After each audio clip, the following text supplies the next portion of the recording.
Ladies and gentlemen, welcome to Chanel Jasmine, the best novel Chanel for romantic stories.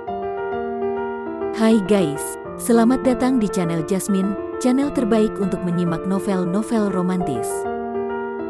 Mohon dukung channel ini dengan subscribe, like dan share video-video yang ada di channel ini. Terima kasih. Kaisar Agung Seni Bela Diri, bab 678, Jalanku Sendiri. Pewaris yang lemah, di tengah perjalanannya menuju Gunung Kunlun, suara sang muncul lagi di dalam pikirannya, membuat Luo Xiu mengernyit. Ia tidak bisa menahan senyum pahit. Julukan, pewaris yang lemah, itu lagi.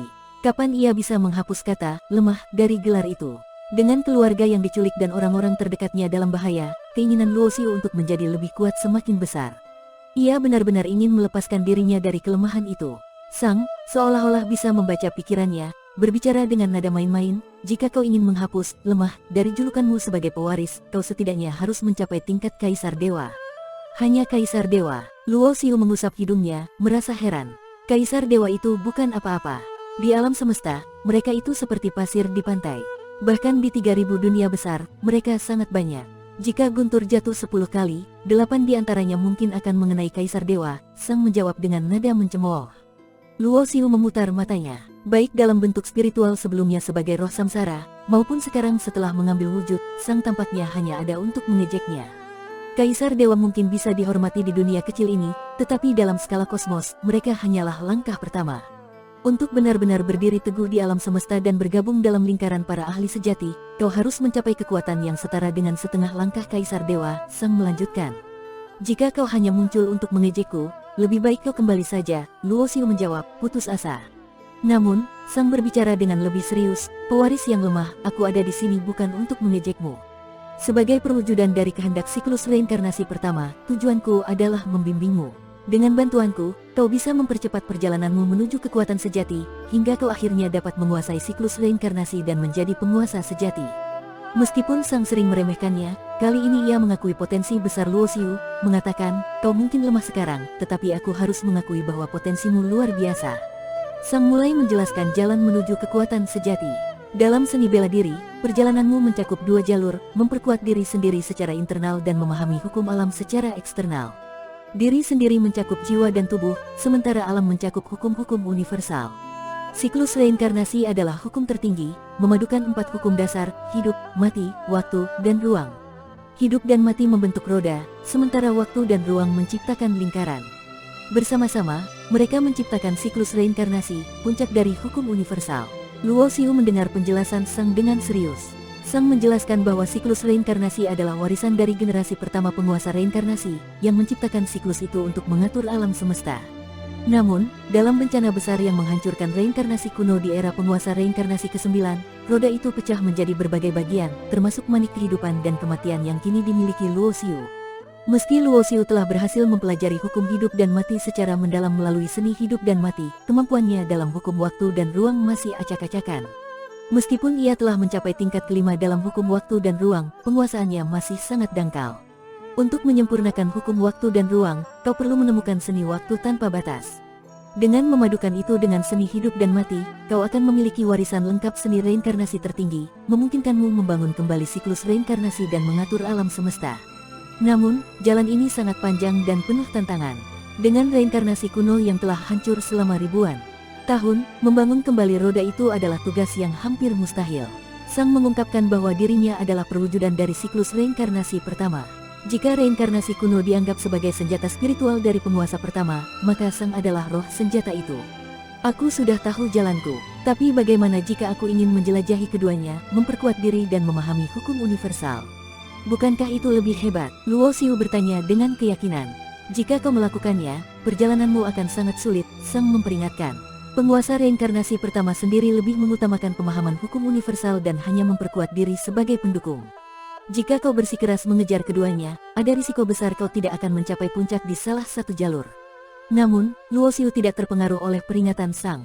Dengan keyakinan, ia berkata, aku akan memilih jalanku sendiri. Jika itu sulit, maka aku akan menjadi yang pertama untuk melakukannya. Bisa dibilang begitu. Namun, jika dibandingkan dengan tingkat kekuatan penguasa reinkarnasi pertama, meskipun pencapaiannya dalam memperkuat dirinya sendiri tidak terlalu tinggi, ia telah mencapai tingkat keabadian yang tak bisa dihancurkan. Dengan mudah, Satu jarinya saja dapat menghancurkan seorang kaisar dewa, Sang berkata dengan nada dingin. Mendengar hal ini, meskipun Luo Xiu sudah menduganya, ia tetap merasa terkejut. Jelas bahwa penguasa reinkarnasi berada di atas tingkat kaisar dewa, yang berarti ada tingkat kekuatan yang lebih tinggi di atas itu. Selain itu, dengan runtuhnya reinkarnasi kuno dan kematian 9 generasi penguasa reinkarnasi, ini menunjukkan adanya kekuatan yang bahkan lebih hebat daripada penguasa reinkarnasi. Luo Xiu menggelengkan kepalanya. Semakin banyak ia mengetahui, semakin ia merasa dirinya kecil. Bahkan tingkat kaisar dewa, bagi Luo Xiu saat ini, masih merupakan sesuatu yang hanya bisa ia kagumi dari kejauhan. Kalau begitu, jika aku memperkuat diri dan memahami hukum universal secara bersamaan hingga keduanya mencapai puncaknya, apakah aku bisa melampaui penguasa reinkarnasi pertama? Mata Luo Xiu menyipit, menunjukkan ambisi besarnya. Luo Xiu memiliki keinginan untuk mencapai puncak seni bela diri. Ia ingin menetapkan tujuan yang hampir mustahil untuk dirinya sendiri, memotivasi dirinya untuk terus maju hingga melampaui batas. Dan penguasa reinkarnasi pertama, yang terkuat dari semuanya, tampaknya adalah target yang tepat. Secara teori, itu mungkin. Tapi, bukankah kau terlalu ambisius? Jika kau mencoba menyeimbangkan keduanya, ada kemungkinan besar kau bahkan tidak bisa mencapai tingkat kaisar dewa, apalagi menjadi penguasa reinkarnasi. Sang dengan cepat kembali ke perannya sebagai pengkritik Luo Xiu. Hidup penuh tantangan, dan itulah yang membuatnya menarik, bukan? Luo Xiu tersenyum. Ia tidak terpengaruh oleh kata-kata Sang. Baginya, tantangan hanyalah bagian dari perjalanan. Seperti saat ia dianggap tidak berharga di kota Qingyun, siapa yang menyangka ia akan mencapai kekuatan seperti sekarang? Di dunia ini, hal yang paling luar biasa bukanlah hukum atau seni bela diri, tetapi takdir itu sendiri, karena segalanya mungkin terjadi. Hanya dengan menguasai reinkarnasi, kau bisa menguasai takdir.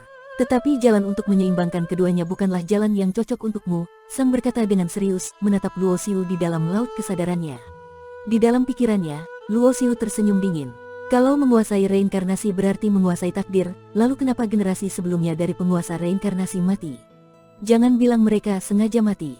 Luo Xiu menatap Sang dengan tegas. Jangan mencoba menempatkanku di jalan yang sama dengan penguasa reinkarnasi pertama. Aku tahu kau ingin menggunakan tanganku untuk membangun kembali siklus reinkarnasi. Itu mungkin tugasmu sebagai roh samsara, tapi itu bukan tugasku. Jalanku, aku yang akan memilihnya sendiri. Sang, yang biasanya dingin dan tanpa emosi, tampak sedikit terguncang. Ia tidak menyangka bahwa pewaris ke-10 ini begitu sensitif. Kebanyakan orang pasti akan langsung menerima kesempatan menjadi penguasa reinkarnasi tanpa ragu, tetapi Luo Xiu sangat berbeda. Sang adalah ciptaan penguasa reinkarnasi pertama, dan ia telah membimbing 9 generasi penguasa reinkarnasi. Namun, pewaris ke-10 ini jelas tidak seperti yang lain. Seperti yang kau inginkan, Sang menjawab singkat sebelum menghilang ke dalam istana reinkarnasi. Setelah memfokuskan pikirannya kembali, Luo Xiu melanjutkan perjalanan menuju Gunung Kunlun. Tiba-tiba, Luo Xiu merasakan kehadiran pendekar lain. Yang pertama memasuki wilayah indranya adalah seorang pendekar wanita dengan wajah pucat dan darah di sudut bibirnya, menandakan bahwa ia terluka parah. Di belakangnya, dua sosok melesat dengan kecepatan tinggi, mengejar wanita itu dengan cepat. Pemandangan ini biasa terjadi di dunia seni bela diri, tetapi Luo Xiu mengernyit. Arah pelarian wanita itu menuju ke tempatnya. Dalam hitungan detik, wanita itu muncul dalam pandangan Luo Xiu. Wajahnya pucat, tetapi ia tampak cantik meskipun dalam keadaan terluka parah. Qi Suang-Suang. Luo Xiu mengenali salah satu pengejar, seorang wanita yang sebelumnya ia lihat di bintang waktu saat memburu Qi Yurong. Pendekar wanita yang sedang dikejar tampak tidak dikenal oleh Luo Xiu, tetapi auranya terasa familiar. Dasar perempuan jalang, kali ini kau tidak akan lolos. Mana kekasihmu itu? Kenapa dia tidak keluar untuk menyelamatkanmu? Qi Suang-Suang, meskipun cantik, berbicara dengan nada yang kasar dan penuh kebencian. Wajahnya yang biasanya menarik tampak bengis, merusak keindahannya. Kedua pengejar dan wanita yang melarikan diri segera menyadari keberadaan Luo Xiu. Karena Luo Xiu telah mengubah penampilannya, Qi Suang-Suang tidak mengenalinya. Luo Xiu memeriksa sekeliling dengan indera batinnya untuk memastikan tidak ada orang parah. Qi Suang-Suang. Luo Xiu mengenali salah satu pengejar, seorang wanita yang sebelumnya ia lihat di bintang waktu saat memburu Qi Yurong. Pendekar wanita yang sedang dikejar tampak tidak dikenal oleh Luo Xiu, tetapi auranya terasa familiar. Dasar perempuan jalang, kali ini kau tidak akan lolos. Mana kekasihmu itu? Kenapa dia tidak keluar untuk menyelamatkanmu? Qi Suang-Suang, meskipun cantik, berbicara dengan nada yang kasar dan penuh kebencian. Wajahnya yang biasanya menarik tampak bengis, merusak keindahannya. Kedua pengejar dan wanita yang melarikan diri segera menyadari keberadaan Luo Xiu. Karena Luo Xiu telah mengubah penampilannya, Qi Suang-Suang tidak mengenalinya. Luo Xiu memeriksa sekeliling dengan indera batinnya untuk memastikan tidak ada orang lain di dekat mereka. Kemudian, wajahnya perlahan berubah kembali ke sosok Ye Haoran. Dalam sekejap, ia berdiri di antara pengejar dan wanita yang melarikan diri. Kau mencariku, bukan? Luo Xiu tersenyum dingin. Ia tahu bahwa yang dimaksud Qi Xuangxuang sebagai kekasih wanita itu adalah dirinya. Pendekar wanita yang melarikan diri itu adalah Qi Yurong. Meskipun penampilannya berbeda dan tampak lebih cantik dari sebelumnya, auranya tidak salah lagi. Rupanya, wajah Qi Yurong yang ia lihat di bintang waktu adalah hasil penyamaran. Kau, Tuan Ye. Penampilan Luo Xiu mengejutkan Qi Yurong dan Qi Xuangxuang. Xuangxuang, dia yang kau maksudkan sebagai pendekar hebat itu. Pria muda di samping Qi Xuangxuang memandang Luo Xiu dari atas ke bawah, bertanya dengan nada sinis. Bersambung.